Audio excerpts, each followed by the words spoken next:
ગુજરાતમાં છેલ્લા 30 વર્ષથી એક હતું ભારતીય જનતા પાર્ટીનું શાસન છે અને ગુજરાતના મોડલને પૂરા દેશમાં મૂકવામાં આવે છે।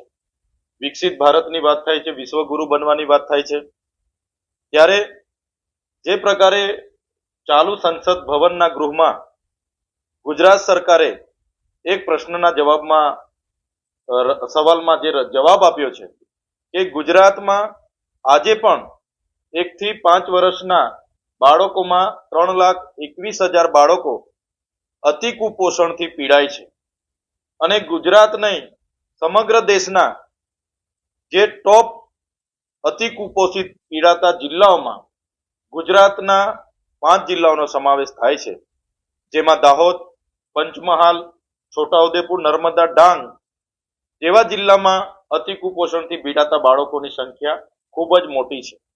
એક બાજુ સરકાર એમના વિકાસ પર્વના નામે, વિકાસ મહોત્સવના નામે, અમૃત મહોત્સવના નામે, યાત્રાઓના નામે, માર્ચ યુનિટીઓના નામે 15 દિવસના સળંગ કાર્યક્રમો રાખીને સરકારી ગ્રાન્ટોમાંથી, આદિવાસીઓના વિકાસના ગ્રાન્ટોમાંથી કરોડો રૂપિયાના તાઇફાઓ કરે છે।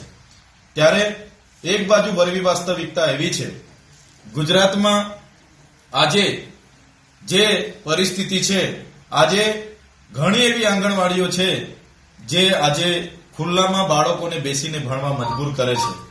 આજે 1032 આંગણવાડીઓ એવી છે કે ત્યાં પીવાના પાણીની સુવિધાઓ નથી। 1299 આંગણવાડીઓ એવી છે ત્યાં બાળકો માટે શૌચાલયની વ્યવસ્થા નથી।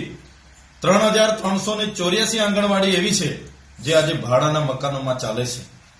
ત્યારે શું આ ગુજરાતનું મોડલ છે? શું આ ગુજરાતની આ વિકસિત ભારતની વાત છે?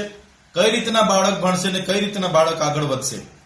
ત્યારે 30 વર્ષથી આ ભારતીય જનતા પાર્ટીની સરકારે કુપોષણને દૂર કરવા માટે 10 થી પણ વધારે યોજનાઓ બહાર પાડી અને કરોડો રૂપિયાના આધણ કર્યા છે।